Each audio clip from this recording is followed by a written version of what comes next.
Hey, what's going on, guys? Welcome back to the channel. Happy holidays. And today we're going to be kicking off some holiday movie reviews this month, starting off with a classic. Today we're going to be reviewing Silent Night, Deadly Night, the original that came out in 1984. This movie was an adventure, to say the least. I actually haven't watched a lot of Christmas horror since I became a horror fan. It's probably my least watched subgenre in horror.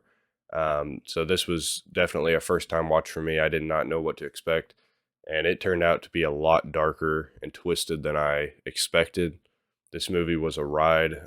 This movie started off very, very dark and twisted, and then it just turned into like slapstick comedy, 80s comedy horror, and then it got twisted again. So Silent Night, Deadly Night basically tells the story of a kid who watches his parents get murdered in a horrible way by a criminal dressed as Santa Claus when he was a kid, and then he goes through orphanage and the system that he goes through. It's like a Catholic system, I think, and they don't really treat him right, especially the Mother Superior. And he eventually becomes so twisted that he goes on a murder spree dressed as Santa Claus himself because he can't get past his past. And it just goes on a ride from either very, very, very dark or just super slapstick comedy, and it'll make you think you just switched to a different movie. Robert Brian Wilson plays the kid that is, well, the main kid that grows up to be the killer. And I think he did okay. He definitely puts off a goofy performance near the end or whenever he switches to killer mode, pretty much. And it's just a very odd movie, in my opinion. It definitely wasn't what I expected.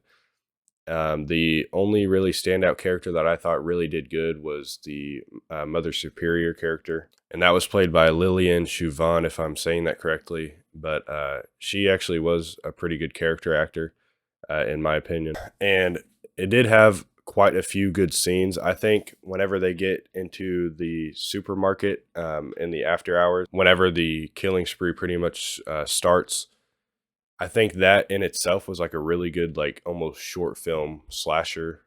And I think it was a really cool kickoff. That was probably my favorite part of the movie, was just that kickoff of the killing spree in that supermarket. I thought it was very well done. It was very 80s. This movie also switched in between. I watched it on Amazon Prime. I just rented it, and I think it's a remastered version because it started out looking really, really good and remastered very well. And then just mid scene, it would just switch to a really crappy like VHS tape version where they couldn't digitally restore it. And I didn't mind it as much. It's definitely distracting from the movie, but I honestly would have preferred watching it in that kind of crappier VHS style. I thought it looked better. For some reason, I thought it made the movie look more like itself. I don't know what that says about the movie, but I liked whenever it switched to that, and then when it would switch back to the like digitally restored version, it looked good, but it was very distracting. I don't know if that's on every version. Like I said, I just rented it from Amazon Prime for $4, so I don't know what version that is. I thought that opening scene in the convenience store was really good. It had some pretty good kills. The sled scene, if you guys have seen it, I won't spoil anything, but the sled scene near the end was really cool. That was a good kill with the decapitation. And this movie had a lot of shocking scenes. One knock I will say on this movie, for me, for personal preference, obviously, this movie has kind of an obsession with the assault that I won't say the name of on YouTube, but it rhymes with tape. And they kind of overuse it in this one. And I was never one that could really get into those movies like Last House on the Left and I Spit on Your Grave. I can't really watch those. That's just one thing in horror that I really can't enjoy. I can't sit there and enjoy those type of movies. And this movie kind of definitely has a large aspect in that genre. I can tell it. I don't know what it was. It kind of had it was used well because whenever it happened, I guess this really isn't spoiling anything because it happens.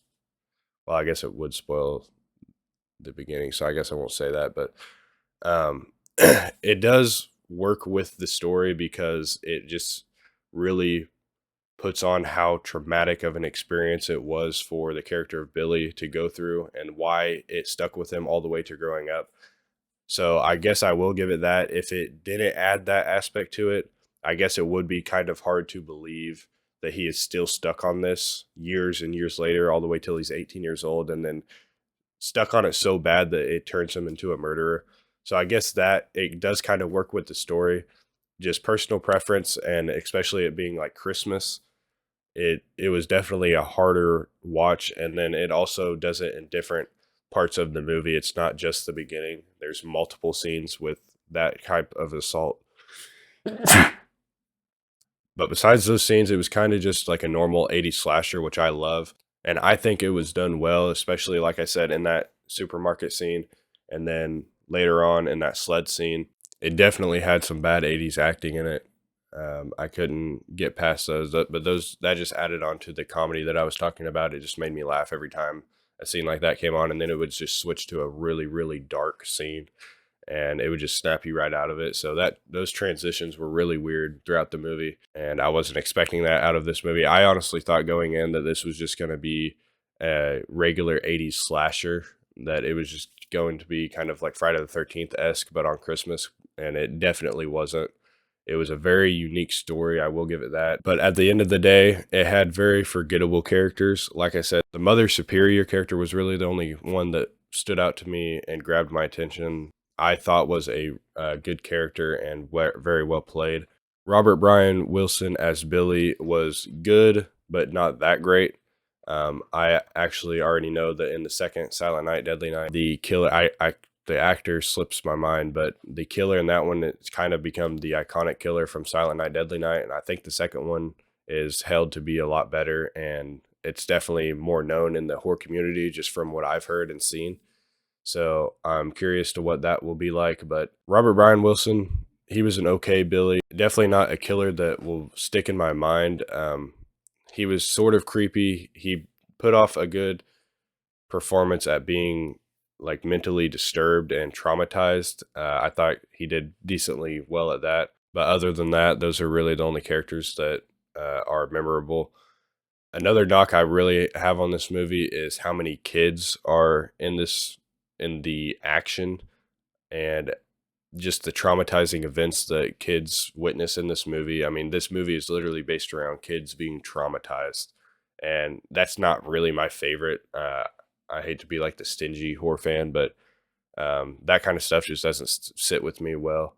And there's a lot of it. I mean, there's just straight up people getting shot and killed in brutal ways, just right in front of a pile of kids. I mean, it happens more than 3 or 4 times. It is that type of story. I guess you can't really have a horror Christmas story without kids being involved, but I think that's why Christmas horror isn't my favorite, and it just a little bit hard to get through at times.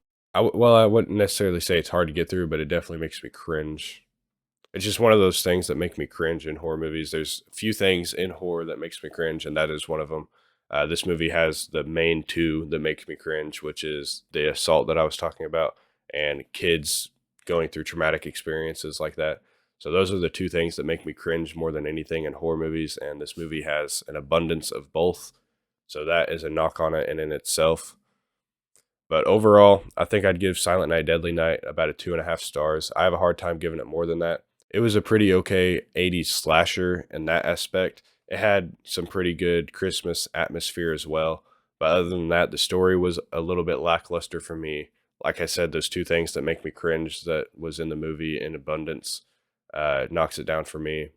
And overall, I think it was just a mediocre C horror film. So let me know what you guys think of this original Silent Night, Deadly Night. If you think it's a classic, or if I should expect better in the next one or more to come. I know there's 5 of these, so I am interested to see Silent Night, Deadly Night 2. Whenever I finished this first one, I kind of wanted to watch the second one right off the bat. It just grabbed my attention near the end there for some reason. It kind of had a weak ending, very predictable ending, but for some reason I just wanted to move straight on to the second one. I guess just because of the slapstick comedy. Comment down below some of your favorite Christmas horror movies, and maybe I can check some out and review them on here. Thank you guys for watching, and I will see you in the next one.